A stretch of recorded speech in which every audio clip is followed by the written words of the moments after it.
हमारी लड़ाई आतंकवाद से है और आतंकवाद को हम अपने देश में कभी बनने नहीं देंगे। उसके बाद 9 तारीख को प्रधानमंत्री की लोकसभा में ऑपरेशन जंगल था। उस समय लालू जी को सरकार बनाना था। नीतीश बाबू 7 दिन में मुख्यमंत्री से इस्तीफा दे दिए थे, उनको बहुमत नहीं मिला था। लालू जी के पास भी बहुमत नहीं था। उन्होंने 12 को एमएलए कांग्रेस का 12 को मंत्री बनाया। शर्मा जी को भी मंत्री बनाने का ऑफर दिया, लेकिन समाज के दल के कारण, विधायक में हार जाने के दल के कारण वो मंत्री पद का ऑफर नहीं किए थे, वो राजद के साथ नहीं गए थे। लेकिन वही शर्मा जी आज जो चुनाव प्रचार में जहानाबाद पहुंचे जनता दल यू के वरिष्ठ नेता व केंद्रीय पंचायती राज मंत्री राजीव रंजन सिंह को ललन सिंह का हुआ भव्य स्वागत। राजा बाजार में रवीश कुमार के आवास पर रवीश कुमार ने उन्हें अंग वस्त्र व चांदी का मुकुट पहनाकर किया स्वागत। गूंजा जिंदाबाद। चुनाव का प्रचार प्रसार जोरों पर है। जहानाबाद में आज केंद्रीय पंचायती राज मंत्री राजीव रंजन उर्फ ललन सिंह का काफिला पहुंचा है। यह राजा बाजार के बाजार समिति मोड़ का आप नजारा देख रहे हैं। जहानाबाद के बाजार समिति मोड़ पर ललन सिंह के स्वागत में काफी संख्या में लोगों का हुजूम है। देखिए ललन सिंह अब अपनी गाड़ी से निकल रहे हैं, लोगों से माला ले रहे हैं। लोग उन्हें माला पहनाने के लिए पूरी भीड़ जम गई है। इधर बैंड बाजा भी है।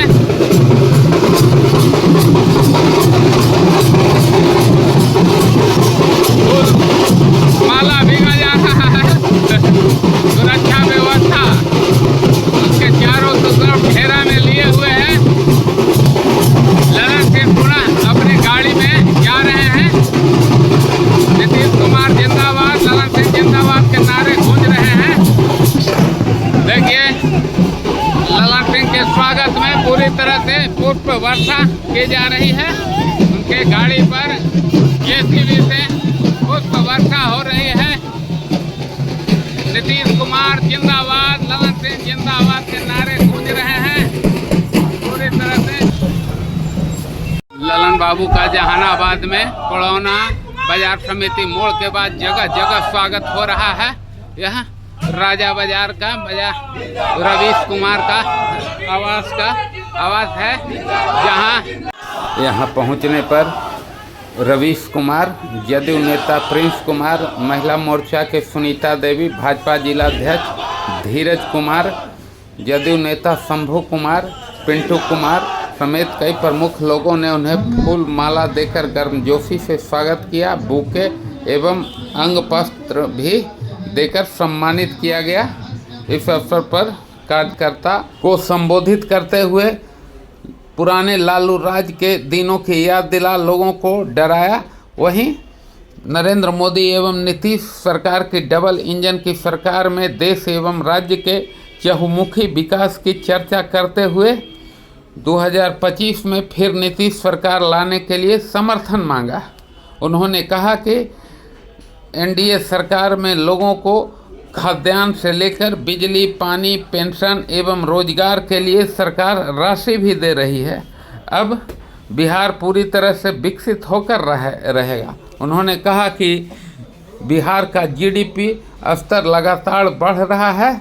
अब इसे अव्वल राज्य का दर्जा भी मिलेगा। उन्होंने कहा कि नरेंद्र मोदी के नेतृत्व में भारत का पूरे विश्व में डंका बज रहा है। आतंकवादियों ने आतंकी घटना को अंजाम दिया तो नरेंद्र मोदी ने ऑपरेशन सिंदूर कर उसे आतंकवाद पर करारा जवाब दिया।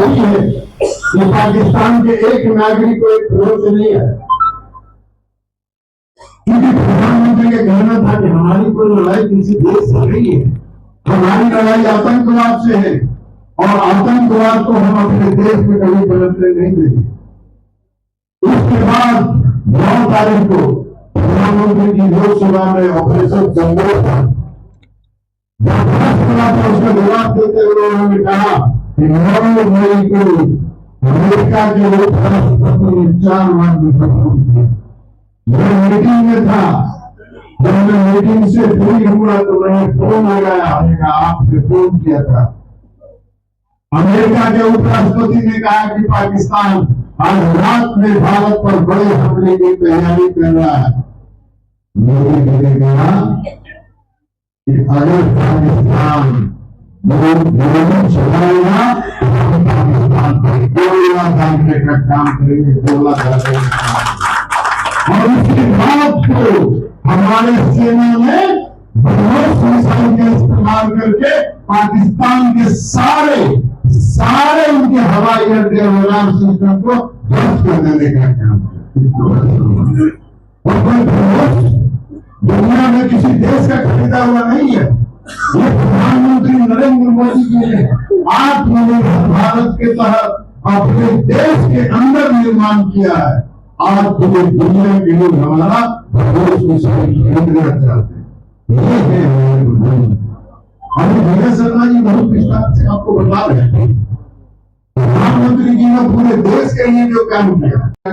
ये सारी बात की चर्चा विजय शर्मा जी की, हम उसको दोहराना नहीं चाहते, लेकिन मान सम्मान और स्वाभिमान को देश का उन्होंने बढ़ाया है।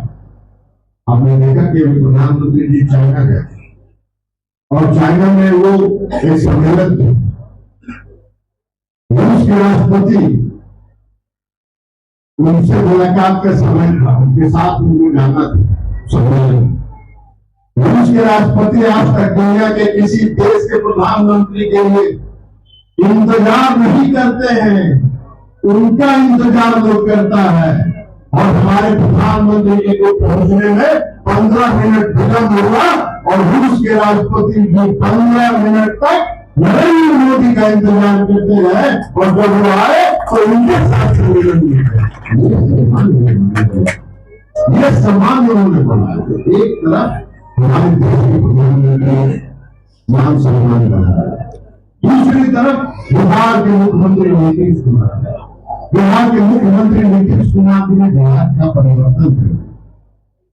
2005 के पहले जब सरकार लालू प्रसाद जी की और राबड़ी देवी की थी, बिहार में कोई सोचता भी नहीं था कि बिहार में परिवर्तन होगा, बिहार में कोई रोड बनेगा, कोई रोड नहीं चल पाएगा, बिहार में कभी बिजली आएगी, किसी ने सोचा भी नहीं था। बिहार का अस्पताल दुरुस्त होगा, किसी ने सोचा भी नहीं था। बिहार की शिक्षा व्यवस्था दुरुस्त होगी, प्रधानमंत्री का योजना भी नहीं था। बिहार के लोग जो बिहार से बाहर जाते थे तो बिहारी अगर कहते थे तो वो घृणा के दृष्टि से देखते थे। और उन्होंने जोर देते हुए कहा कि एनडीए सभी का साथ, सभी का विकास का काम करती है। चुनाव से पूर्व भी उन्होंने जगदीश शर्मा एवं राहुल को फोन कर जनता दल से चुनाव लड़ने की सलाह दी थी, किंतु उन्होंने इनकार कर दिया और पुनः बिहार को गर्त में ढकेलने वाली पार्टी लालटेन थाम लिया है, जिससे बिहार का बेड़ा गर्क ही होगा।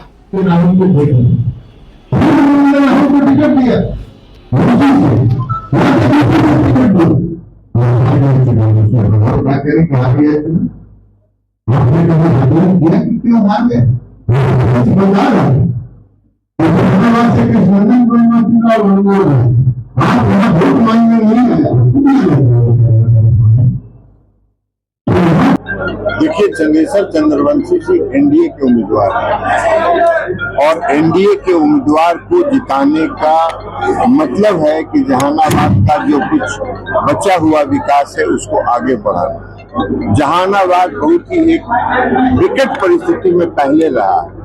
लालू जी के राज में, राबड़ी जी के राज में जहानाबाद में लोग गांव में रात में रहते नहीं थे। गांव के लोग छत पर बैठ के गांव की रक्षा करते थे रात भर। ये जहानाबाद का माहौल था और उस माहौल को 2005 में एनडीए की सरकार बनने के बाद जहानाबाद के लोग आज सुख शांति के साथ जीवन बिता रहे हैं, अपनी खेती बाड़ी और किसानी का काम कर रहे हैं। तो उसको आगे रखना है जारी, और इसलिए हम लोग अपील करने आए हैं कि चंद्रेश्वर चंद्रवंशी को आप लोग अपना वोट दीजिए। मोकामा में जितना वोट से आज तक अनंत सिंह जीते हैं, उससे ज्यादा वोट से, रिकॉर्ड वोट से चुनाव जीते। भंडारा की घटना में कितना असर पड़ेगा? भंडारा की घटना का असर तो ये है कि मोकामा का बच्चा कह रहा है कि पूरा गांव का गांव, घर का घर अनंतमय हो गया। सर, दूसरी बात सर, तेजस्वी का बयान आया है कि दलित वोट देने से रोकने पर उसका वीडियो हमने जारी कर दिया। वो डॉक्टर्ड है, आधा वीडियो है। पूरा वीडियो हमने ये कहा है कि जिस गांव के वो थे, शिवनार के, वहां उस गांव में एक आरजेडी के नेता रहते हैं और वो आरजेडी के नेता गरीबों को वोट नहीं देने देते हैं। हमने ये अपील किया था कि वो अगर गरीबों को वोट देने से रोके तो उनको घर में पैक कर दीजिए, उनको घर से निकलने का और गरीबों को धमकाने का अवसर मत दीजिए, और उनको अगर वोट देना है तो बूथ तक ले जाइए, अब बूथ से लाके उनको घर में बंद कर दीजिए। ये कौन बड़ा गलत है? लोकसभा चुनाव के बाद आपके मंत्री अशोक चौधरी ने कहा था कि 2 भूमिहार के अलावा किसी ने मत नहीं दिया, वोट नहीं दिया जेडीयू को। ये छोड़िए ना, किसने क्या बोला है वो आपको, वो उससे कोई मतलब नहीं है। हम आज की तारीख की बात कर रहे हैं। आज पाटने के लिए क्या किया जा रहा है? अड्डा बाजार में कार्यक्रम के बाद मंत्री झुनाठी एवं नोआमा भी पहुंचकर लोगों से एनडीए का समर्थन मांगा। खबरों से अपडेट रहने के लिए चैनल को सब्सक्राइब एवं वीडियो को लाइक व शेयर करें।